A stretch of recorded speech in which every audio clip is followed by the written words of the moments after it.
You're listening to Soap Dirt, the latest in television entertainment news. Hey, Young and the Restless fans, I've got some new spoilers for next week, including what has Sally Spectra so horrified when she turns up to the big Abbott launch party, and also what Cane Ashby confesses to the week of September 8th. We've also got Daniel coming clean to someone, some stuff with Holden and Claire. It's all good stuff. It's Belinda from Soap Dirt. We have your latest Y&R spoilers for next week, so please click subscribe if you aren't already following us. Now let's get right into it. We're going to start with Claire and Holden and work our way back to the spoiler where Sally gets so shocked because it's huge. So as this week ends, we have Claire Newman sick and tired of Audra Charles. Claire and Audra go off on each other this week. They're fighting in front of Holden Novak. He is playing referee, but he is clearly Team Claire. And of course, Audra rolled up talking trash on Claire for having a drink or 2 or 5 with Holden. And then Audra was saying she hoped that Claire went and dumped Kyle because he is a liar and a cheater.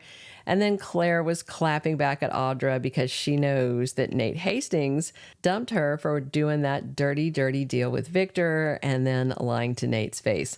Audra was also snapping at her ex Holden and accusing him of using old pickup lines on Claire, and boy, he didn't like that. He was already over Audra and crushing on Claire, and then Holden told Audra to back off. He's definitely getting in the mix, taking sides, and then Claire called Audra the B word, which, I get it. And then she snapped back at Claire about everyone thinking that she's so innocent, but Audra knows Claire's terrible backstory when she tried to poison all the Newmans. And Audra said maybe Kyle should be the one to open his eyes about Claire and not the other way around. Audra knows how to scheme, I'll give her that, but Claire is actually the dangerous one compared to her. So Audra needs to watch her back, but there also may be more to Audra than we know of, maybe something a little dangerous in her past as well.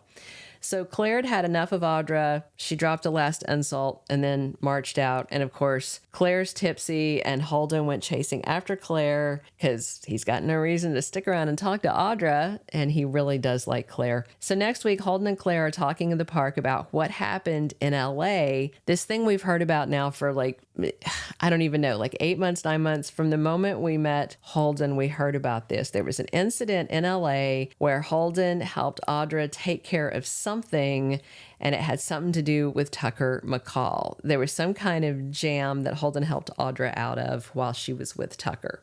So Holden is telling Claire about this because she really wants to know what went on back then. And Holden says that what they did, what he and Audra did, wasn't completely legal, which means it was illegal, which means it was criminal. So Claire wants to know from Holden if he is trying to protect Audra or if he's trying to protect himself or he's trying to protect both of them. And I bet you she'll get the info out of him. But Holden told Claire that he's really afraid she won't look at him the same way if she finds out the truth about what happened. But I do think Holden is going to be honest with Claire about his past with Audra. I just wonder if it's something big enough and dirty enough that Claire could use it as blackmail. We know Kyle wants to try and run Audra out of Genoa City, and this info might be enough to do it if Claire shares the information with him, with Kyle, once she gets it out of Holden. But Claire might not betray Holden's confidence that way, so Claire might use that info herself. Also, it's been a minute since we've seen Tessa and Daniel, but they are getting closer. Tessa has already said her marriage to Mariah is pretty much over, and Daniel admitted to his dad, Danny, that he has got feelings for Tessa. So we've also got Danny and Cricket's wedding coming up next month, and Danny asked Daniel to be his best man, and now it looks like Daniel might play a song at Danny and Christine's nuptials. And when Tessa hears the song, she is floored. she's telling Daniel she can't wait to see how proud his dad Danny is going to be when Daniel plays his first song for Danny. So definitely sounds like Tessa might be the wedding plus one. And we also have Daniel telling Tessa that she came up with the lyrics and the melody and turned the chords into something beautiful. And then Daniel takes it a step further and said the song is beautiful like Tessa. And she seems very touched by Daniel's words. After getting ignored by her wife for a while, this is probably really good for her ego. All right, now I saved the most exciting for last. Sally Spectra's got this big 1950s themed launch party all set up for the brand new company she's CEO of, Abbott. She reserved society for the event. She jokingly invited Billy to be her plus one, even though he and Jack are the Abbotts in the company name, but she is the boss. So Sally made all these exciting plans for the launch party, decor, food, drinks, everything, and she told her boyfriend. So Billy knows how hard Sally has been working to get this all arranged. And then she and Billy are blindsided by something insane that happens next week. So Sally and Billy walk into society and kind of announce their entrance. We're here. And then they're expecting a room full of guests, but nobody's there except for one person. Sally is horrified to see the place empty, not decorated as she planned. It's kind of like somebody completely canceled her lunch, and she tells Billy, wait, whoa, hold on. Everything was supposed to be decked out. Where is everybody? And then we see the one guy there, party crasher.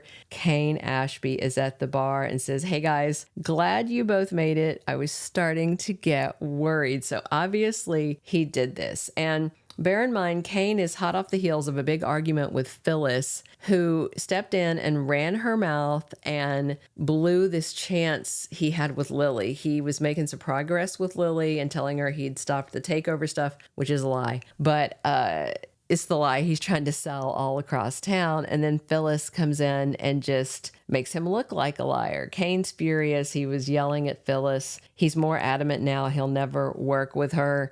Plus, Cane doesn't want to be part of an alliance with Victor to target Jabot, to take down the Abbotts. However, Victor still has some blackmail he can leak to the press about Colin, and said he was conning that lady out of her inheritance. But all that we know is that he did inherit, but not how he made it happen. So maybe Cane has done something to get control of Abbott.com to use it against the Newmans and to stop them from coming after the Abbotts. We'll see.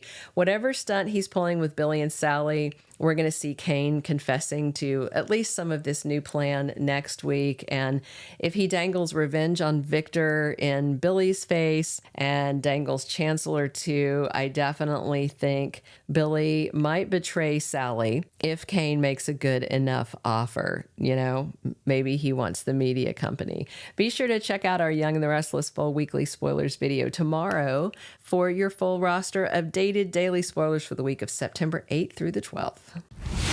Thank you for being a loyal listener. Follow us wherever you get your podcast, because you don't want to miss the next episode. Soap Dirt is on all the major podcast platforms, including Apple Podcast, Spotify, iHeartRadio, and more.